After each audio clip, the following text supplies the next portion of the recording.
Bonjour à tous, j'espère que vous allez bien.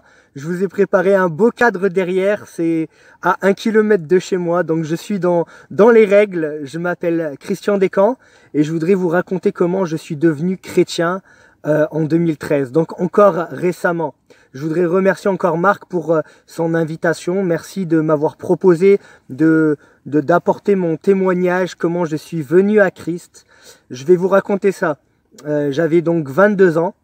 Dans ma vie, ça se passait plutôt bien, on va dire des hauts, des bas, un peu comme tout le monde. Je suis de famille des gens du voyage, mais j'ai grandi en appartement, donc sédentaire. J'ai fait mes études, j'ai eu les petites amies, etc. J'ai eu aussi des difficultés, une maman malade très vite, le papa qui était parti de la maison.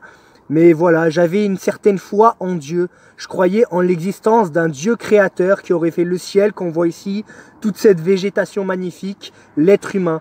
J'y croyais parce que j'en avais entendu parler, que en voyant la création, je trouvais cela logique, qu'il y ait quelqu'un, une puissance, une force derrière tout cela. Mais cette foi, elle ne se basait sur rien de solide. J'y croyais, c'était comme ça. Et ce n'est pas cette foi qui change un homme. Ça ne changeait pas ma vie. Je n'avais pas de croyance particulière. Je ne lisais pas un livre en particulier. Je n'allais pas dans un lieu de culte, etc. Mais à l'âge de 22 ans, il y a une question qui est venue pour rentrer dans mon esprit. Et cette question ne me quittait plus. Cette question, c'était: qui est Dieu ? Et c'était tellement clair dans mon esprit que je ne devais pas chercher à connaître une religion, suivre des traditions, des rites, avoir une philosophie de vie. Mais en fait, je devais connaître qui est Dieu. Et le réflexe que j'ai eu, plus tard, j'ai compris que c'était Dieu qui avait pleinement voulu cela. Le réflexe que j'ai eu, c'est de vouloir chercher mes réponses dans la Bible.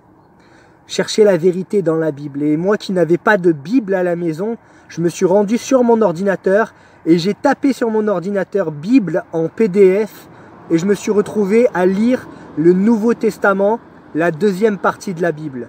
Et moi qui cherchais à connaître qui est Dieu, j'ai rencontré Jésus.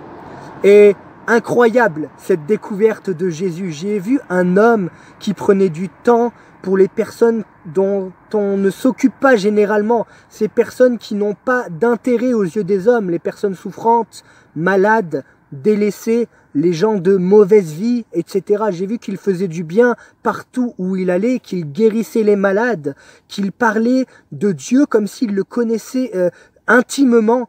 Et j'ai appris qu'il était mort injustement sur une croix. Et en fait, ce Jésus présenté dans la Bible m'a touché profondément, au point que je me suis dit que si je voulais plaire à Dieu, il fallait que je ressemble à Jésus.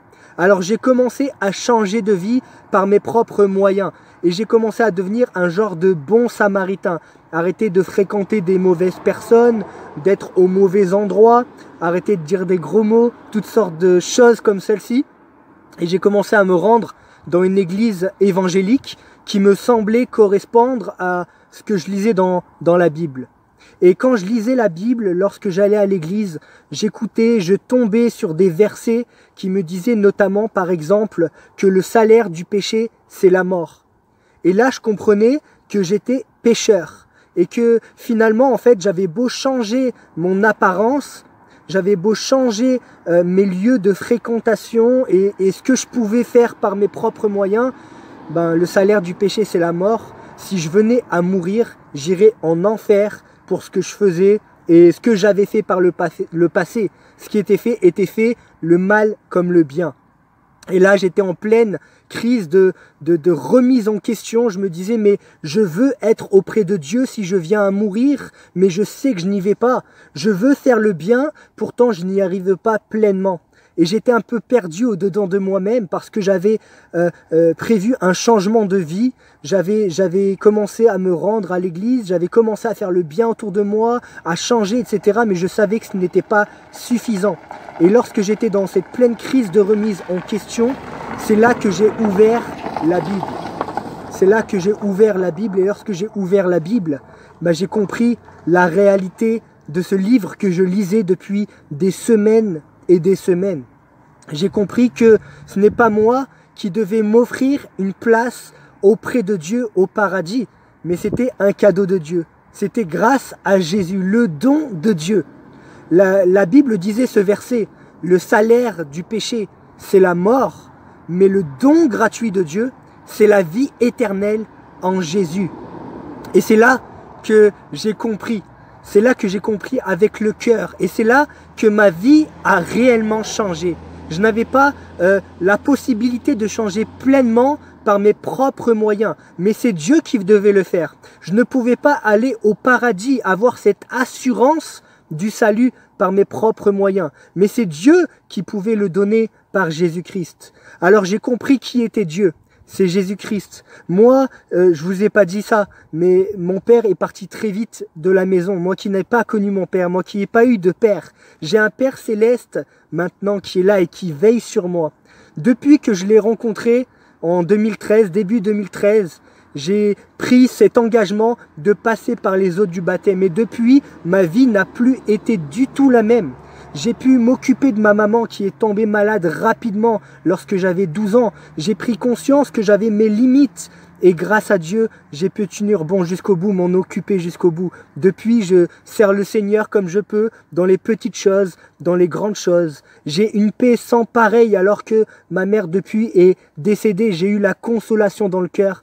Tellement de choses que le Seigneur a fait sur ma vie et il peut le faire pour toi. Tu sais, si le Seigneur a changé ma vie, il peut changer la tienne. Alors, fais une prière, adresse-toi à Dieu, considère-le comme le Père qui peut changer ta vie, transformer ton cœur et te rendre heureux pleinement, te donner une paix pleinement. Voilà, c'était mon témoignage en toute humilité. Que le Seigneur vous bénisse. Passez une bonne journée, au revoir.